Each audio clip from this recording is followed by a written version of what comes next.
皆様こんにちは。カメラマンの原亀です。よろしくお願いします。チャンネル登録していただいた方、励みになります。ありがとうございます。今後ともよろしくお願いします。今回のテーマはですね、空間を撮影してみようということで、24mm を主体とした、空間の撮影に行ってまいりました。24mm の単焦点の 1.8 ですね。それと、14-30の F4S。このレンズですね。それと、14-24ですね。2.8S。この3本のレンズですね。24mm の画角がございますので、取り比べということをやってまいりました。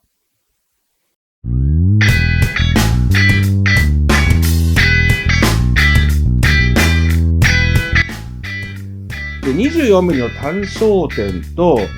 ズームについてる 24mm ですね。これは何が違うのかというと、一番違うのは明るさなんですよね。1.8 の明るさがある方がですね、速射性能は間違いなく高いです。ですから、スポーツだったり、イベントごとの撮影ですね。手でカメラを持ってやるような撮影は当然明るいレンズの方が優位になります。三脚を立ててスローシャッターが切れるような状況では、基本的には明るさが4のレンズでも比較的問題ありません。空間を撮るときに明るさよりも重要になるのがディストーションになります。歪みですね。ところが今は歪みもパソコンである程度直せます。後処理で直せますので、基本的に空間を撮影するときの機材は比較的安価に済むと思います。ですから、2.8 のレンズがちょっとお高いなと思ったら、無理に 2.8 を買う必要がなくて、F4 でも結構代用できると思います。で、広角レンズの場合は、単焦点レンズでなくても、三脚を立てて撮るような場合はですね、ズームレンズで比較的大丈夫だと思います。昔ですね、フィルム時代はですね、結構、ズームレンズの広角レンズって、周辺ブレとか周辺ボケがあったんですけれども、最近のレンズはクオリティが高いので、比較的、ズームレンズでも対応可能だと思います。空間を撮影する場合ですね、高さの決め方や左右の決め方ですね、どこまで入れて、どこまで、切るかというところですね。そういうものが重要になってきます。建築写真をやっておりますと、水平垂直をすごく求められます。実は水平垂直を撮ってまっすぐカメラを構えるということは比較的難しいんですよね。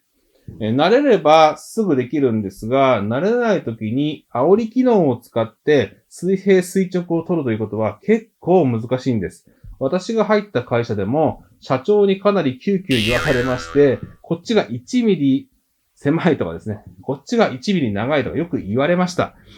結構ですね、悲しい思いをしたことがたくさんあるんですが、それぐらいにですね、水平垂直を撮るということに、こだわりを持って撮影をしていることが、建築写真の場合は多いですね。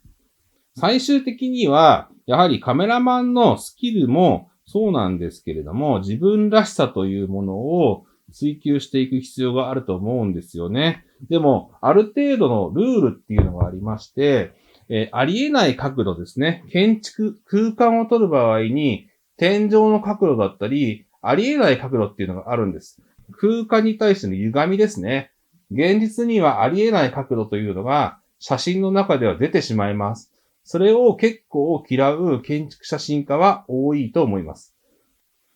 例えば空間を撮るときに、部屋のテーブルの上を見せたいとかですね、要素があると思うんですよね。エントランスだったら低い位置から撮った方が迫力が出るよとか、テーブルの上を見せたいんだったら上から見下ろすように撮ればいいよっていうのがあるんですけれども、やはり水平垂直のラインがずれてしまいますので、そこをどう対応するかというのがカメラマンの腕の見せ所かなと思います。最近ではですね、後処理でパソコンでまっすぐ修正するっていうのはできるんですけれども、比較的撮影の段階と後処理の段階とのイメージの相違があるので、なかなかイメージ通りに、その現像をした時にうまくいくかっていうのがですね、そこら辺は経験の差が出てきてしまうのかなと思います。